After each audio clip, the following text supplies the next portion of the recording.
মুভিটি শুরু হয় একটি থানায়, যেখানে একজন গুন্ডা একজন পুলিশ অফিসারকে মারছিল। কারণ এই পুলিশ অফিসারই এই গুন্ডা স্ত্রীকে গ্রেফতার করেছে। পুলিশ কর্মকর্তাকে মারধরের পর সে তার স্ত্রী ও অন্য সঙ্গীকে নিয়ে যাচ্ছিল। সে সন্দেহ করে যে কিছু ভুল হতে চলেছে, কারণ ওই রাস্তাগুলোতে এক অদ্ভুত স্থিরতা ছিল এবং তাদের গাড়িগুলোও ছিল না। পরে তাদের শত্রুপক্ষ এক্স গ্যাং তাদের মুখোমুখি হয়। তারা তাদের এমনভাবে ঘিরে ফেলে যেন পালাতে না পারে, এবং এক্স গ্যাং সদস্যরা তাদের উপর গুলি চালাতে শুরু করে এবং প্রথম সদস্য দলের নেতা দৌড়াতে শুরু করে। কিন্তু এক্স গ্যাংয়ের নেতা তাকে কুড়াল দিয়ে আক্রমণ করে। এ কারণে তার পা কেটে যায়। এখন এক্স গ্যাংয়ের নেতা ব্রাদার শেম ভয়ঙ্করভাবে নাচতে নাচতে তার কাছে চলে আসে। ব্রাদার শেম তাকে প্রায় কুড়াল দিয়ে আঘাত করে। লোকটি তাকে ছেড়ে দেওয়ার জন্য তাকে অনুরোধ করে, কিন্তু ব্রাদার শেম তাকে নৃশংসভাবে হত্যা করে। থানার সামনে এসব ঘটছিল এবং পুলিশ কিছু করতে পারেনি, কারণ এক্স গ্যাংকে পুলিশ ভয় পেত। সেই গ্যাংকে পরাজিত করার পর এক্স গ্যাংয়ের শক্তি বেড়ে যায়। অদ্ভুত নাচের সাহায্যে তারা মানুষকে হত্যা করত। এখন এক্স গ্যাংয়ের সর্বত্র শাসন ছিল এবং সবাই তাদের থেকে আতঙ্কে ছিল। এর মধ্যে দেখানো হয় একটা সমাজ ছিল, সেখানে সবাই শান্তিতে থাকে, কারণ সেটা ছিল দরিদ্র মানুষের সমাজ। এক্স গ্যাং গরিব লোকদের সাথে কিছু করে না, কারণ তাদের থেকে তাদের কোনো লাভ হবে না। এই পুরো সমাজটাই একজন জমিদারের। জমিদার অদ্ভুত আচরণের কারণে সবাইকে বিরক্ত করত, আর জমিদারের স্ত্রী সব সময় রেগে থাকতেন। সিনেমার এই দৃশ্যে তিনি রেগে আছেন এবং তিনি সবার কাছ থেকে ভাড়া দাবি করছেন। এই সময় তিনি মুখোমুখি একটি ছেলেকে চড় মারেন। আমরা এই সমাজের গেটে দুজন রহস্যময় পুরুষকে লক্ষ্য করি এবং তাদের দেখলে মনে হয় তারা ভুল উদ্দেশ্য নিয়ে এসেছে। এখন তারা একটি ছেলের কাছে টাকা দাবি করে যে তারা এক্স গ্যাং থেকে এসেছে, কিন্তু মানুষ ভয় দেখানোর কারণে তাদের অনেক মারধর করে। যখন এই দুই ছেলে আতঙ্কিত হয়, তখনই বাড়িওয়ালা উপস্থিত হয়। সিং, যে নিজেকে এক্স গ্যাংয়ের সদস্য হিসাবে দাবি করে, সে বাড়িওয়ালাকে ভয় পায় কিন্তু দেখায় না। সে একটা আতশবাজি জ্বালিয়ে দেওয়ালের পেছনে ফেলে দেয়, কারণ এই সমাজের লোকেরা জানে যে তারা বাকিদের সংকেত দিতে পটাকা ছুড়ে। সিং যখন সমাজ থেকে দূরে সরে যাচ্ছিল, তখন এক্স গ্যাংয়ের লোকেরা বাস্তবে উপস্থিত হয়েছিল। সিং যখন আতশবাজি নিক্ষেপ করে, তখন তা একজন সদস্যের মাথায় পড়ে এবং সে ক্ষিপ্ত হয়ে এখানে আসে। সে সিংকে জিজ্ঞেস করে কে এই আতশবাজি ছুড়েছে। বাড়িওয়ালাকে অভিযুক্ত করেন সিং। বাড়িওয়ালা তাদের কুড়ালের ট্যাটু দেখে বুঝতে পারে যে তারা আসলেই এক্স গ্যাংয়ের লোক। সে তার নিজেকে বাঁচাতে অবিশ্বাস্যভাবে দৌড়ায়। কিন্তু এই দৃশ্যটা খুব হাস্যকর ছিল। এখন যে ছেলের কাছে টাকা দাবি করেছিল সিং, তাকে এক্স গ্যাংয়ের লিডার জিজ্ঞেস করে, কে ছুড়েছিল পটাকা? কিন্তু ছেলেটি কিছু বলে না। এদিকে গ্যাংয়ের জেনারেল ক্ষিপ্ত হয়ে যায় এবং তাকে কুড়াল দিয়ে আক্রমণ করতে যাচ্ছিল। কিন্তু যেন একটি রহস্যময় জিনিস তাকে আক্রমণ করে এবং সে একটি ডাস্টবিনে পড়ে যায় এবং তার মেরুদণ্ড ভেঙে যায়। তারা গ্যাংয়ের অন্যান্য সদস্যদের সংকেত দেয় এবং কিছুক্ষণের মধ্যে তাদের পুরো সেনাবাহিনী উপস্থিত হয়। তারা সবাইকে হুমকি দেয় এবং জিজ্ঞাসা করে কে তাদের সদস্যকে মেরেছে। কিন্তু কারো কাছে কোনো উত্তর নেই। কোনো সাড়া না পেয়ে তারা আরও ক্ষিপ্ত হয়ে ওঠে। তারা এক তরুণী ও তার সন্তানের উপর পেট্রোল ছিটিয়ে দেয় আর আবার জিজ্ঞাসা করে যে কে তাদের সদস্যকে মেরেছে, এবং কারো কাছে উত্তর নেই। সে একটি লাইটার জ্বালিয়ে একজন মহিলার উপর ছুড়ে মারেন, কিন্তু এর মধ্যেই একটি ছেলে উপস্থিত হয় এবং লাইটারটি ক্যাচ করে। সে বলে যে সেই জেনারেলকে মেরেছে, যদিও এটি একটি মিথ্যা ছিল। এই কথা শুনে সকল সদস্যরা হঠাৎ আক্রমণ করে। সে বাতাসে লাফ দেয় এবং বাতাসে সে তার পা ব্যবহার করে সবার মুখোমুখি হয়। তাকে সাহায্য করার জন্য টেইলার উপস্থিত হয় এবং তাদের শক্তিশালী ঘুষি দিয়ে সবাইকে মারধর করে। গ্যাংয়ের সদস্যরা পরাজিত হবে বলে মনে হলে তারা তাদের বন্দুক বের করে। তারা তাদের বন্দুক ব্যবহার করার আগে তাদের মধ্যে একজন অদৃশ্য হয়ে লাঠি দিয়ে বন্দুকগুলোকে ভেঙে দেয়। গ্যাংস্টাররা অবাক হয়ে যায়, এটা কিভাবে সম্ভব। এ সময় রেস্টুরেন্ট থেকে লাঠি নিয়ে হাজির হন এক ব্যক্তি। সে তার লাঠি দিয়ে গুন্ডাদের আক্রমণ করে এবং তারা তিনজন মিলে গ্যাংয়ের সবাইকে তাড়িয়ে দেয়। গুন্ডারা সেখান থেকে দৌড়ে চলে যায়। এরপরই ক্ষিপ্ত হয়ে ওঠেন এই গ্যাংয়ের নেতা। রাগে সে এই দুই ছেলেকে শাস্তি দেয় যাদের কারণে মারামারি শুরু হয়েছিল। সিং এবং তার ভাইকে তারা চেন দিয়ে আটকে দেয়। তারপর এক্স গ্যাংয়ের একজন সদস্য সিং এর উপর কুড়াল ছুড়ে ফেলে, কিন্তু সে আগেই তার হাতে বাঁধা চেইন খুলে নেয়। এখন একজন লোক তাকে তার ভাইজের চেইন খুলতে বলে এবং সে কিছুক্ষণের মধ্যেই চেইন খুলে দেয়। এক্স গ্যাংয়ের লিডার এটা দেখে ইমপ্রেস হয়। সিং লিডারকে অনুরোধ করে আমাকে আপনাদের দলে নিয়ে নিন। কিন্তু ভাই শেম জিজ্ঞাসা করে তুমি কাউকে টপকিয়েছ? তারা তাকে তার গ্যাংয়ে অন্তর্ভুক্ত করবে যখন সে কাউকে টপকাবে। পরবর্তীতে ভাই শেম তাকে এই সমাজের একজন মানুষকে হত্যা করতে বলে। এরপরে তার গ্যাংয়ে শামিল করার প্রতিশ্রুতি দেয়। এখন সিং আর তার ভাই চিন্তায় পড়ে যায় এই সমাজের মানুষকে কিভাবে মারবে। তখন সিং তার ভাইকে বলে আমি বুদ্ধ মার্শাল আর্ট জানি। এখানে সিং এর শৈশব জীবনের ফ্ল্যাশব্যাকে দেখানো হয়।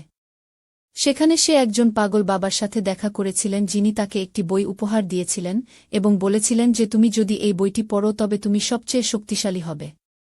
তুমি যা চাও তা করতে পারবে। সিং তার সমস্ত টাকা দেয় এবং বাবার কাছ থেকে সেই বইটি নেয়। পাগল বাবার নির্দেশ অনুসরণ করে। সে তার চালগুলি পরীক্ষা করার জন্য একটি মেয়েকে বাঁচাতে যায়, কিন্তু তার পদক্ষেপ কাজ করে না এবং তাকে অপমানিত হতে হয়। এখানে সে কবুল করে নেয় পৃথিবী শুধুমাত্র খারাপ মানুষের জন্য এবং শুধুমাত্র তারাই জিততে পারে।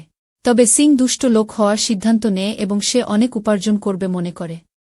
এই সময় একটি আইসক্রিম বিক্রেতা মেয়ে পাশ দিয়ে যায়, তারা গ্রাহক হিসাবে তার কাছে যায়। তারা তাকে টাকা না দিয়ে দৌড়ে ট্রেনে উঠে। সে তাদের তাড়া করে কিন্তু তারা দুজনেই তাকে নিয়ে মজা করে। এখানে আমরা লক্ষ্য করি ভাই শেম সে সমাজের মানুষকে হত্যা করার জন্য বিশেষ খুনিদের নিয়োগ করে।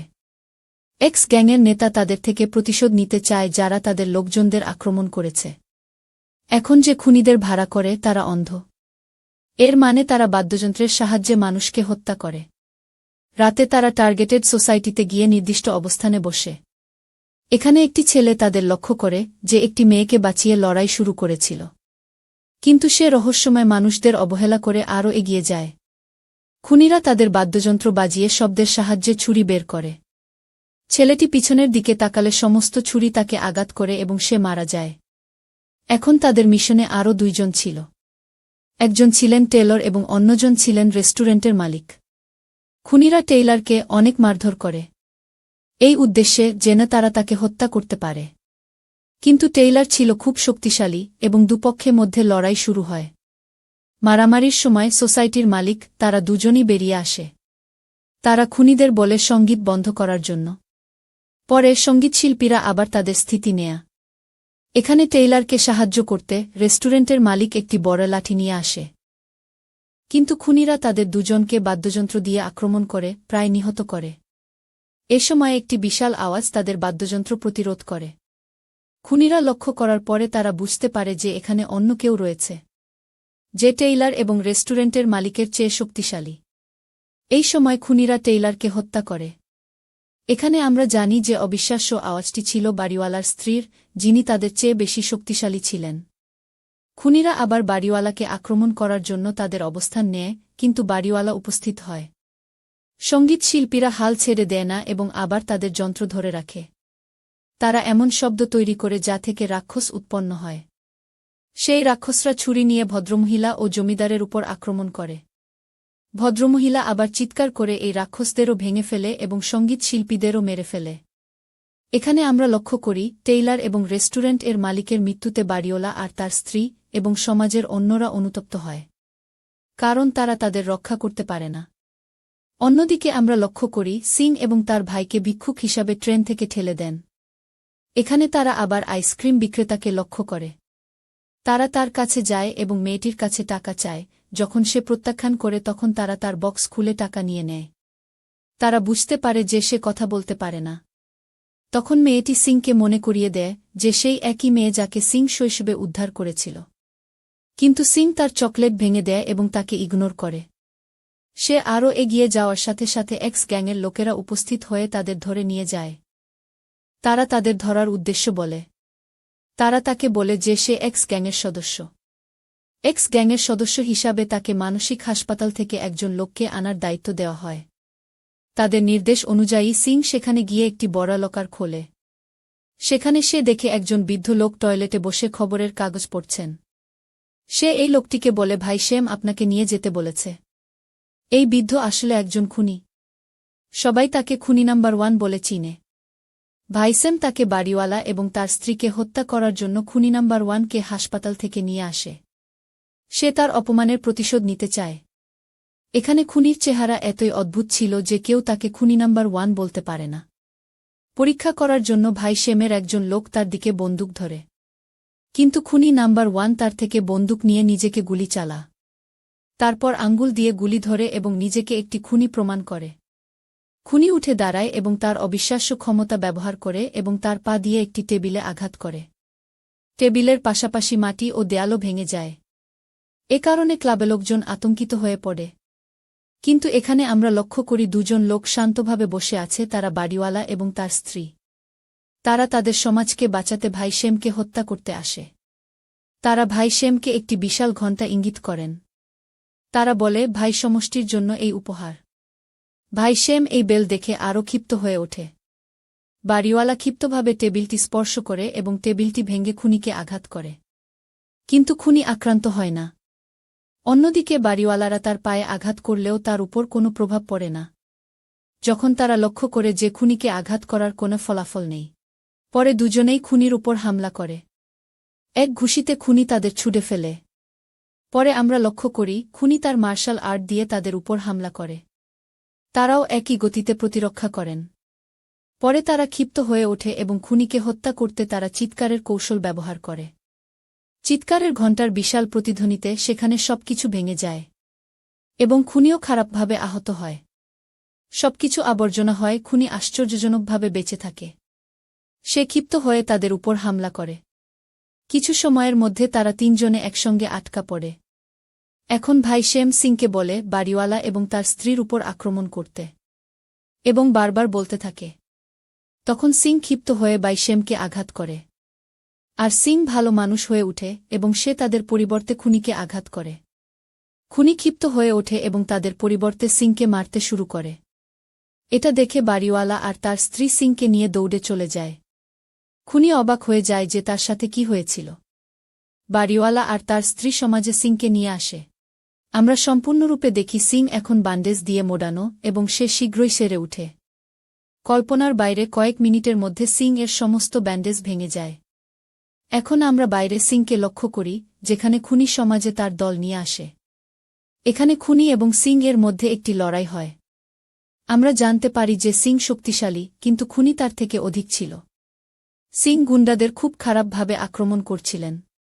সে তার মার্শাল আর্ট ব্যবহার করে খুনির উপর আক্রমণ করে এবং খুনি সিংকে উড়িয়ে দেয় আকাশে। সিং মেঘের কাছে পৌঁছে সে তার গুরু মহান বুদ্ধকে দেখতে পায় এবং তার কাছ থেকে অনেক শক্তি অর্জন করে। সিং এখন নিচে নামতে থাকে এবং তার হাতের একটি বিশাল গর্ত মাটিতে দেখা যায়। যখন সে পৃথিবীতে ফিরে আসে তখন সে দূর থেকে তার হাত দিয়ে খুনিকে আক্রমণ করে এবং খুনি গর্তের ভিতর পুঁতে যায়। গর্ত থেকে খুনি বের হয়ে আসে এবং সিংকে আক্রমণ করার চেষ্টার আগেই সিং মাটিতে যেমন ছিল তেমনি চিহ্ন দেওয়ালে বসিয়ে দেয়। খুনি তার পরাজয় স্বীকার করে এবং সে সিংকে একজন মাস্টার বলে। এখানে আমরা সিংকে লক্ষ্য করি শৈশবে যেমন ছিল তেমন ভালো মানুষ হয়ে ওঠে। সে একটি মিষ্টির দোকান খোলেন যেখানে সে তার শৈশবের ওই মেয়েটিকে স্বাগত জানান। এবং এই মুভিটি এখানে শেষ হয়।